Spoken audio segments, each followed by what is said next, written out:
পুরান ঢাকার ইসলামবাগের কালামবাগ এলাকায় অগ্নিকাণ্ডের ঘটনা ঘটেছে। আমরা ঘটনাস্থলেই রয়েছি।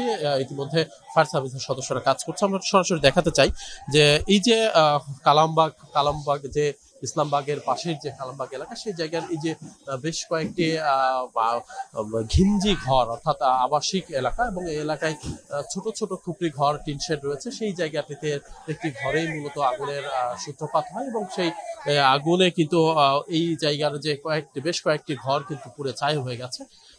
এখন পর্যন্ত আমরা জেনেছি ফায়ার সার্ভিসের 8টি ইউনিটের চেষ্টায় আগুন নিয়ন্ত্রণে আছে, অর্থাৎ ফায়ার সার্ভিসের সদস্যরা আগুনটা ছড়াতে দেয়নি। আগুনটি ইতিমধ্যে তাদের নিয়ন্ত্রণে রয়েছে, তবে এখনো নির্বাপনের কাজ কিন্তু চলছে। আমরা ফায়ার সার্ভিসের সাথে কথা বলে যেমনটি জেনেছি, তারা ঘন্টাখানিক আগে এই অগ্নিকাণ্ডের খবর পায়, এবং পরবর্তীতে তাদের 8টি ইউনিট এসে ঘটনাস্থলে এসে আগুন নির্বাপনের কাজ করে, এবং সেই কাজ কিন্তু এখনো চলমান রয়েছে। আপনি নিশ্চয়ই দেখতে পাচ্ছেন যে ফায়ার সার্ভিসের সদস্যদের সাথে সাথে স্থানীয় লোকজন যারা রয়েছেন, তারা কিন্তু এই আগুন নির্বাপনের কাজে যোগ দিয়েছে, এবং স্থানীয়দের সহায়তা নিয়েই কিন্তু ফায়ার সার্ভিসের সদস্যরা আগুন নিয়ন্ত্রণে কাজ করছে। এখন যদিও ওই অর্থে আগুন দেখা যাচ্ছে না, তবে প্রচন্ড ধোঁয়া রয়েছে। আপনি জানেন যে এই যে পুরান ঢাকার ইসলামবাগ বা যে এলাকায় বলি না কেন, অত্যন্ত ঘিঞ্জি এলাকা, এবং এই এলাকা জুড়ে অসংখ্য ছোট ছোট ঘর, এবং যে ঘরগুলোর আসলে সড়কে যাতায়াত করার মতো তেমন কোনো রাস্তাও নেই। ছোট ছোট খুপড়ি ঘর, বেশ কয়েকটি দোকান ছিল।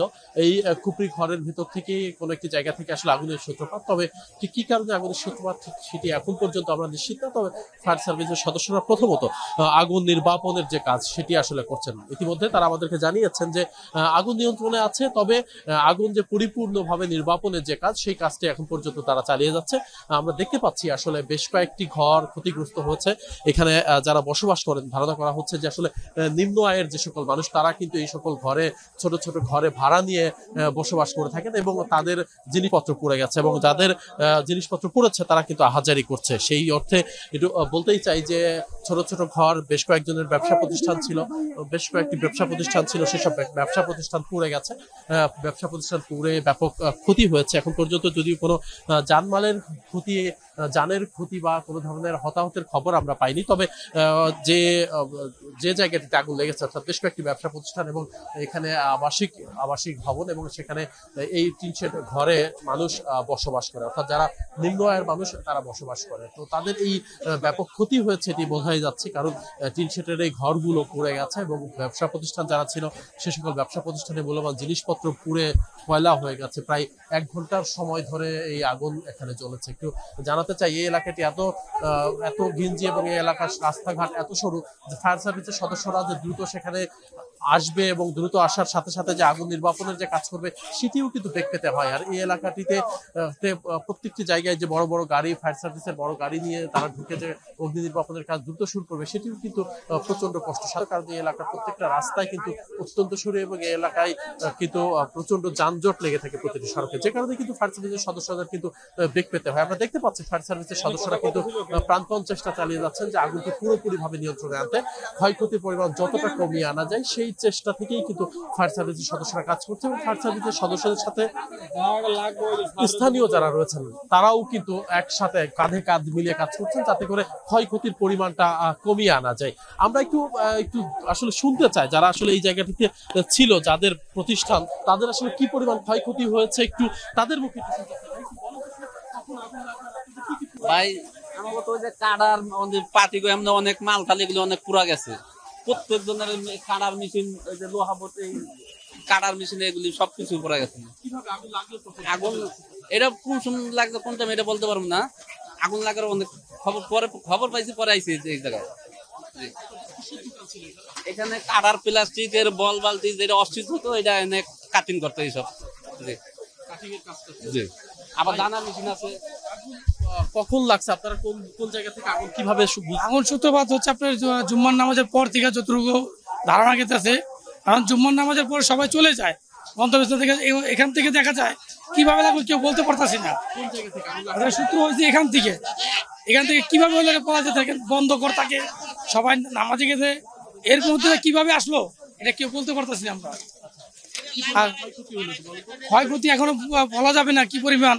এখন দেখা যাচ্ছে আমরা পুরোটাই পুরে শেষ হয়ে গেছি। এখন এখান থেকে পাওয়ার মতো কিছু নাই। ছোট ছোট যারা ক্ষুদ্র ব্যবসায়ী আছে তাদের আবার নিঃস্ব এবার এখানে বিদ্যুৎ থেকে আগুন লাগলো নাকি গ্যাসের থেকে?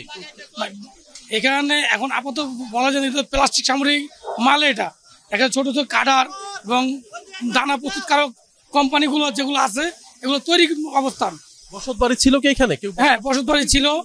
এখন ক্ষতির যে পরিমাণটা বসত বাড়ি এখনো বোঝা যাচ্ছে না যে কি মানে কাদের কি পরিমাণ ক্ষতি হয়েছে বা কেউ আহত হয়েছে কিনা এখনো ধরা যাচ্ছে না। ভাই কি বলো তো, আপনারা কখন শুনলেন যে আগুন লেগেছে? আমরা আর কি জুম্মার নামাজের পর লাঞ্চের সময় আমরা দেখতে পেলাম যে এখানে আগুন লেগেছে। এখানে আমাদের এলাকাতে যাই আছে এখানে সব প্লাস্টিক ব্যবসায়ী, সব খুচরা ব্যবসায়ী এখানে, বুঝছেন। এখানে মোটামুটি সবারই ক্ষতি হয়েছে। নর্মাল ফ্যামিলি ছিল, টিন সেট ঘর বাড়ি ছিল, সবারই ক্ষতি হয়েছে। এখন বোঝা যাচ্ছে না যে কার কেমন ক্ষতি হয়েছে, কোন জায়গার থেকে হয়েছে। দর্শক আপনারা শুনছিলেন যে এখানে বেশ কয়েকটি ছোট ছোট ব্যবসা প্রতিষ্ঠান ছিল, অর্থাৎ যারা ছোট ছোট শিল্প প্রতিষ্ঠান, অর্থাৎ যারা ছোট ছোট ঘর নিয়ে এখানে বিভিন্ন ধরনের প্রতিষ্ঠান পরিচালনা করে থাকে, অর্থাৎ ছোট ছোট ক্ষুদ্র ব্যবসায়ী যারা, তাদের মূল্যবান জিনিসপত্র যা যা ছিল সেই সকল কিছু কিন্তু পুড়ে গেছে এবং সেগুলো নিশ্চয়ই দেখতে পাচ্ছেন যে পুড়ে আসলে কয়লা হয়ে গেছে, কারণ দীর্ঘ সময় ধরে কিন্তু এখানে আগুন জ্বলেছে। আমরা একটু দেখতে পাচ্ছি যে আসলে ফায়ার সার্ভিস সদস্যরা কিন্তু প্রাণপণ চেষ্টা চালিয়ে যাচ্ছেন যে আগুন যাতে আর ছড়িয়ে না পড়তে পারে এবং দ্রুত যেন আগুন পুরোপুরি নির্বাপনে আনা যায়, সেই চেষ্টা কিন্তু চালিয়ে যাচ্ছে ফায়ার সার্ভিসের সদস্যরা। এবং আমরা জেনেছি ইতিমধ্যে ফায়ার সার্ভিসের প্রায় 8টি ইউনিট প্রায় ঘন্টাখানিক চেষ্টা করে আগুন নিয়ন্ত্রণে এনেছে, তবে এখন পর্যন্ত পরিপূর্ণভাবে নির্বাপন যেটি বলা হয়, অর্থাৎ আগুন পরিপূর্ণভাবে নিভিয়ে ফেলার যে কার্যক্রম সেটি আসলে এখনো শুরু হয়নি। সেই কার্যক্রমটি এখন চলছে, ফায়ার সার্ভিসের সদস্যরা সেই চেষ্টা চালিয়ে যাচ্ছে। আমরা একটু শুনতে চাই ভাই, আগুন আসলে কখন লাগছে, আপনারা কখন জানতে পারলেন যে এখানে আগুন লেগেছে? আমি আমার বাসায় পিছনেই হঠাৎ করে আমার আম্মু আমাকে বলতেছে যে আগুন লাগছে। আমি সাথে সাথে বের হয়ে তখন দেখি যে মূলত এখান থেকে আগুনটা ছড়াচ্ছে। আগুনের তখন পরিমাণটা খুবই কম ছিল, যেহেতু এখানে টিন শেড বাড়ি এবং ইসলামবাগে অধিকাংশ জায়গায় দেখবেন প্লাস্টিক কলকারখানা, তো সেই কলকারখানার মাল মজুদ ছিল। সেই মজুদকৃত মাল থেকে আগুনটা আরো বৃদ্ধি পায়। আগুনটা বৃদ্ধি পাওয়ার জন্য বেশি সময় নেয়নি, খুব তাড়াতাড়ি আগুনটা বৃদ্ধি পেয়েছে।